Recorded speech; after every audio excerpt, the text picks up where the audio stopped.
Well, I know you probably all wondered whether in my speaking this morning I would try to speak to or speak into this fresh eruption of this fresh political and cultural eruption that we've experienced this week. And I know that there are always people, there always will be people who will say, Pastor Fran, stay in your lane. Your lane is Jesus, not all this other stuff going on in the culture. The problem with that is that what goes on in the culture is human beings.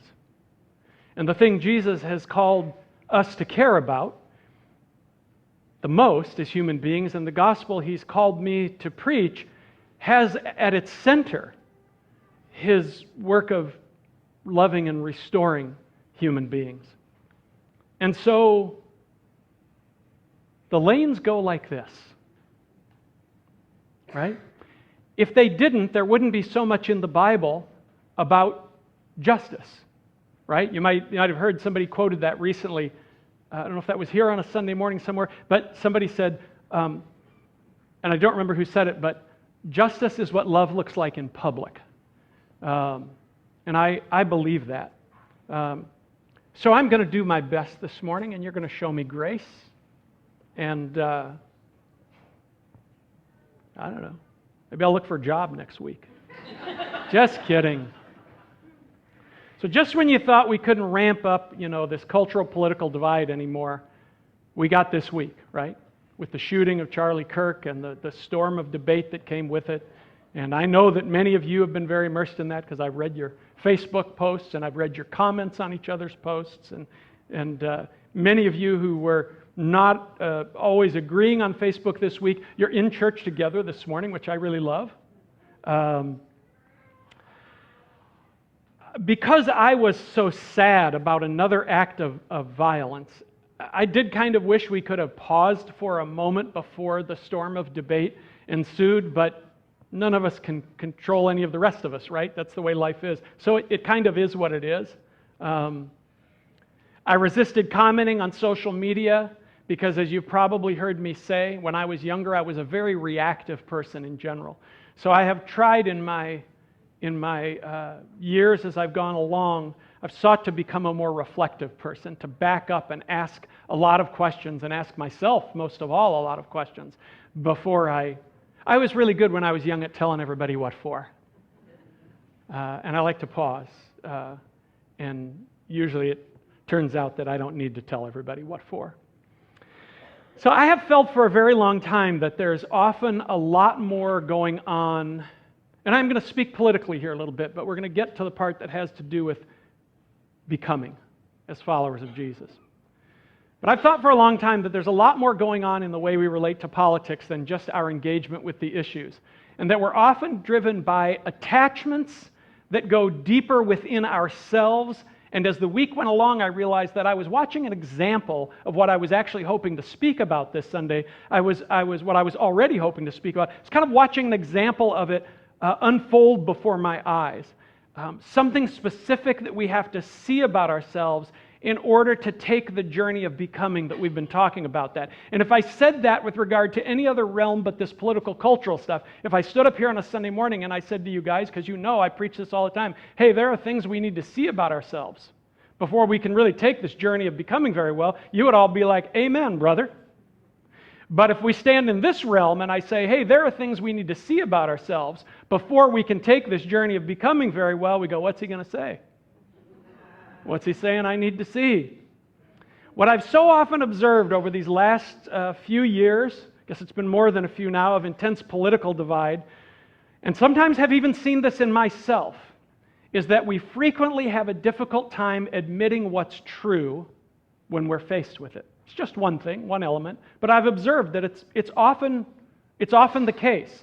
Now, sometimes that's because we're really committed to an ideology for a variety of reasons. We might think if the ideology we believe in doesn't happen right, the country's going to fall apart, or all prosperity will flee, or who knows what it might be.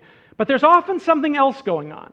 And the question I want all of us, regardless of our political persuasion, to ask ourselves this morning is whether we can accept reality even when it doesn't line up with what we had been saying was good or true.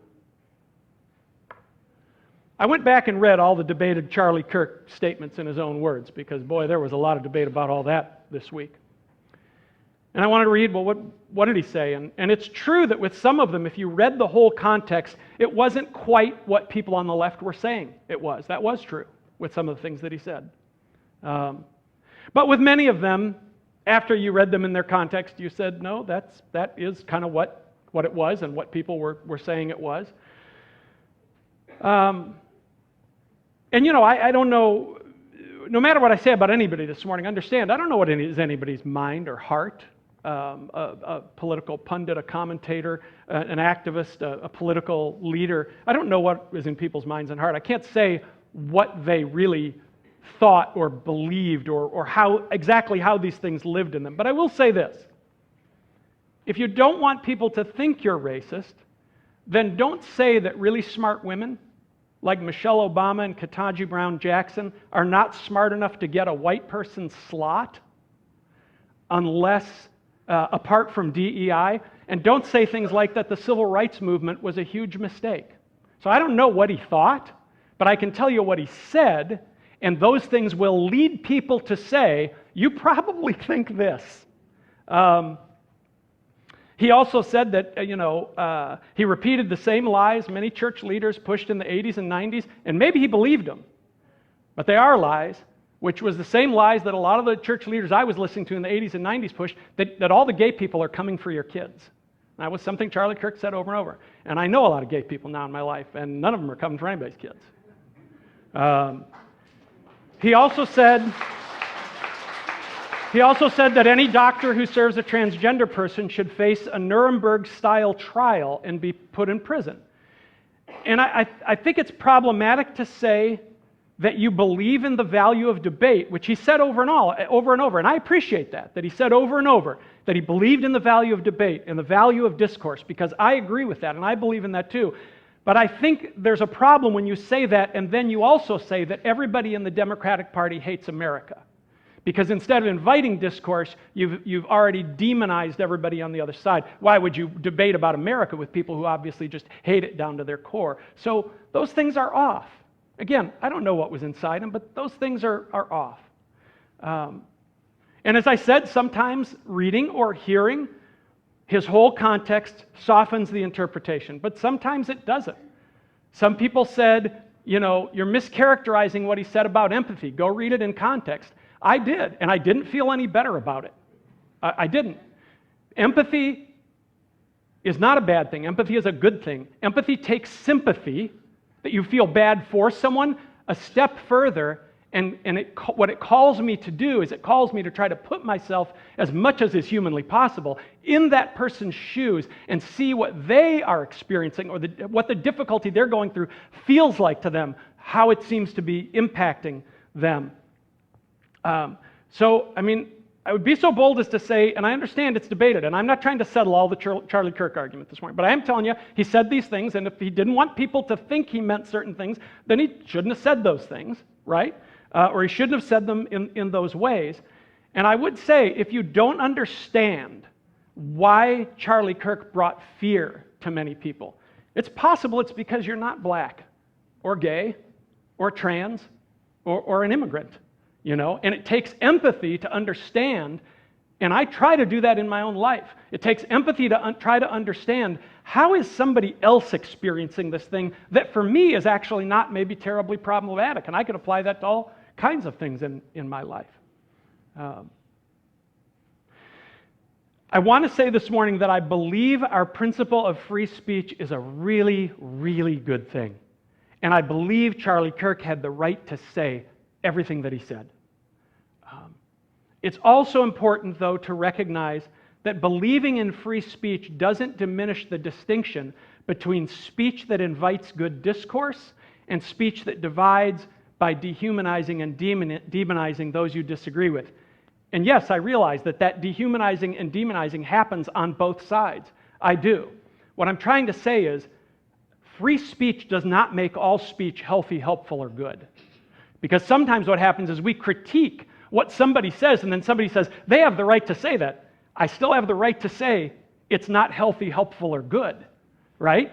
So I solemnly back everybody's right to say what they want to say, but being allowed to say it doesn't make it healthy, helpful, or good. One of the things that I struggle with a lot, and this may be the thing I say, and we're going to go deep human and Jesus-y places here in a minute, but this may be the thing I say this morning that some people find most offensive. But when I think back to the earlier times of my adult life, we were living in a different sort of ethos of public interaction in America. It is now almost commonplace for people to say things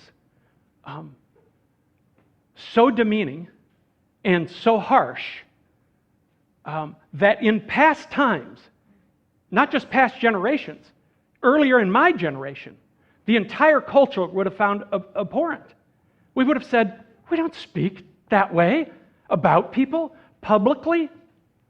And I have to tell you that one of the things I struggle with is that I think a lot of that has gotten normalized.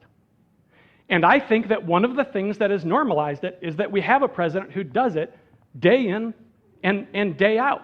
And I'm sorry if that upsets you. I don't, and people always say, you hate Donald. I don't hate Donald Trump. I don't hate anybody. I would love to have lunch with him. I doubt that will ever happen, but I would love to. And I wouldn't even be mean. I'd say, hey, let's talk about some stuff. I don't know what would happen. But it is reality. You know, Spencer Cox, the governor of Utah, in his remarks after all this happened, and he was a friend of Charlie Kirk's, knew him pretty well.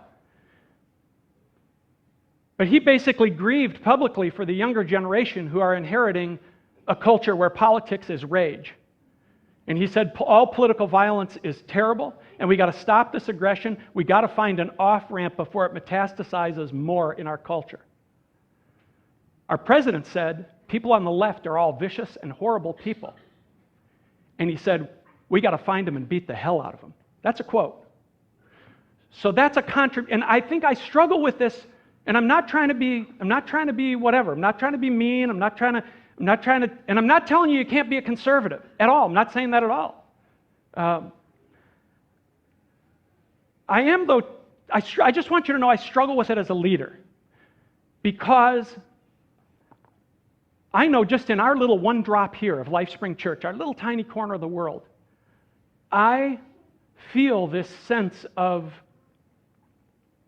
that the character I cultivate matters for the cohesion of this community, for the love of this community, for the way that we walk together, for the journey that we're on together, for the ways we're helping people grow. I mean, what would happen if all of a sudden I started, let's flip it.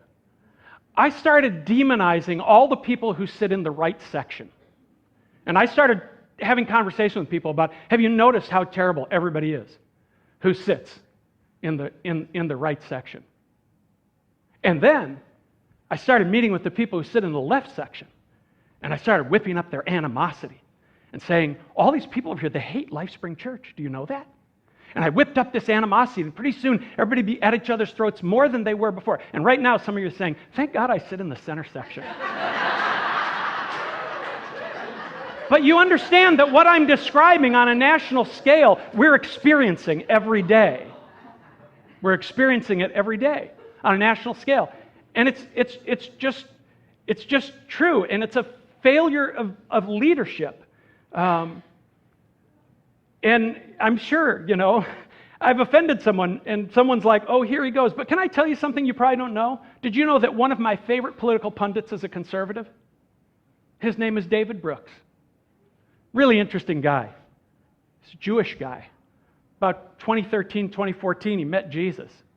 So he's a Jewish, Christian, deep-hearted, very sane political pundit who considers himself a conservative in the classical sense, but who is willing to accept the truth of what he sees happening, even in the side that he prefers, which is the conservative side. And I find that fascinating. If you ever want to watch him, he's on the PBS NewsHour. They have Brooks and Capehart on, him and Jonathan Capehart, and they're wonderful, short and enlightening conversations. And I want you to hear me say that this inability to accept what's true, it happens on both sides, or all sides. In 1998, I watched as Democrats refused to believe the sexual scandal surrounding Bill Clinton. They just said, it's not true. It's just a Republican smear campaign. Well, guess what? It kind of was true, right? In 2016, when the news broke that the Russians were trying to influence the election in Donald Trump's favor, several wild conspiracy theories implicating Donald Trump and the Trump campaign were circulated by Democrats. In the end, a bipartisan investigation found that the Russians absolutely interfered and that there was zero evidence that Trump or his campaign were complicit in it, but many Democrats today still believe those conspiracy theories. It happens on all sides. It's a human thing. So here's the question, or at least a question, that I think is terribly important. When we come face to face with what is true about someone or some situation, and it's on the side of things in all this falderal that we have preferred, why can we not accept it for what it is? This propensity to deny and defend on all sides, to deny and defend at all costs, really diminishes our possibilities for good discourse. It's just like the countless couples I've sat with in marriage counseling who they'll come in and they want to talk about something that happened, the way events unfolded at a party they had at their house with all their friends and how it led to this big marriage, thing that they're dealing with now. And I say, okay, tell me what happened. And they tell me two completely different versions. And I say, and they say, no, that's not how it, you didn't do that. You said, I didn't say that. You say, and I always say, well, if you guys can't agree on what happened, I don't know if I can help you have a conversation about it. Right? It's the same thing. And I realize that sitting in this room, we're just this one little group of people in a very large culture, and so maybe what I say this morning really honestly doesn't matter a hill of beans. But I think for Jesus people who say they want to be on a journey of becoming, this question matters. When we come face to face with the truth, and I know the truth can be debatable, and someone is going to come up to me after this sermon and say, do you know how hard the truth is to find with the internet and how you have to search and try to fact check and blah, blah, blah. Yeah, it's a freaking mess. But I'm not willing to say the truth doesn't matter, right? If somebody came to you and said, did you hear that Fran cheated on Linda? The truth would matter. And there might be lots of rumors, but you would find yourself saying, I'd kind of like to know if that's true. Because there are implications for these things. So we still have to look for the truth. Even though it's messy, and even though it's hard to find, I still think we have to try to figure it out. But the question matters. When we come face to face with what's true about something or some situation that we didn't want to believe it was that way, and it's maybe on our kind of preferred side of things, why can we not accept it and just say, well, apparently it's true. So what I was going to say is that I think for Jesus people who say they want to be on a journey of becoming, this question really matters. In all this cultural debate, we act as if we're just debating obvious viewpoints and that we're not somehow invested in personal but less visible ways. But let me tell you some things that all this political maelstrom is often doing for us. It's often giving us a sense that we are on the right side and we're in the right group. Maybe even a sense that we're in the superior group. I would say there's a fair amount of that these days. It's giving us a sense of belonging and identity. I sometimes meet Christian people and we're talking about politics. The very first thing they say is, well, I'm a conservative. Well, I'm a progressive. And I always kind of find myself going, I'm trying to be a Christian. And I'm not trying to be a jerk. I'm just saying I'm just not trying to be funny. Like I'm trying to be a Jesus follower because I often sense with people, this has become their identity.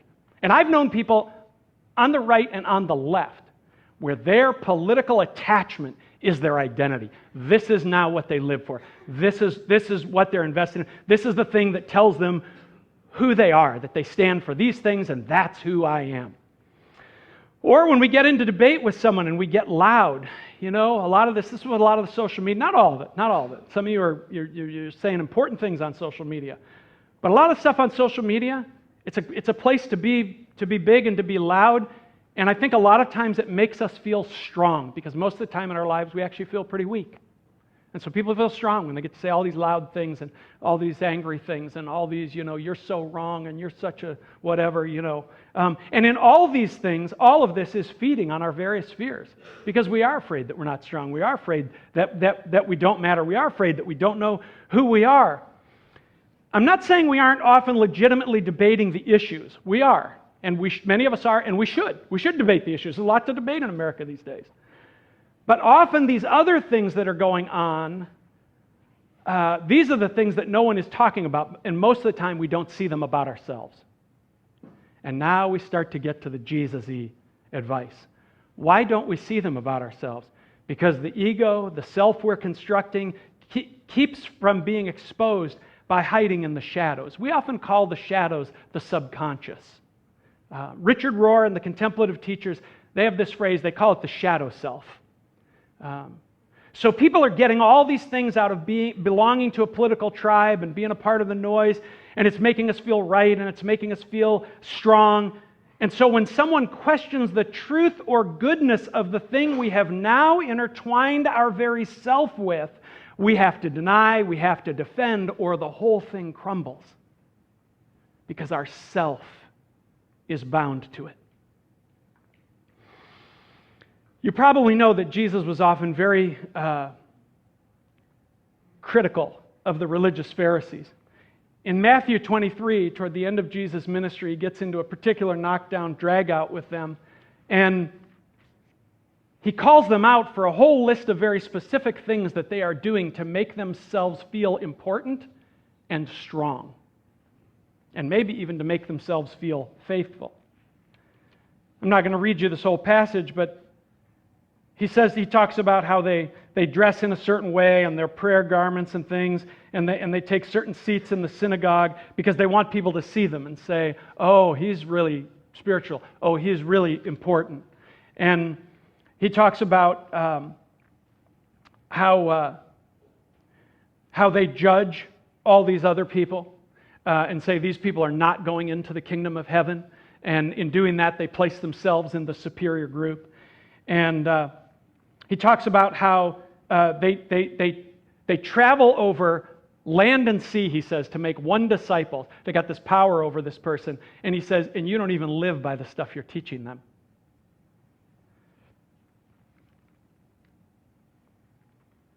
And he talks about their religion, and he talks about their blindness, and he talks particularly about how they're concerned with the outside of things, what people are seeing, but not terribly concerned with what's moving them on the inside.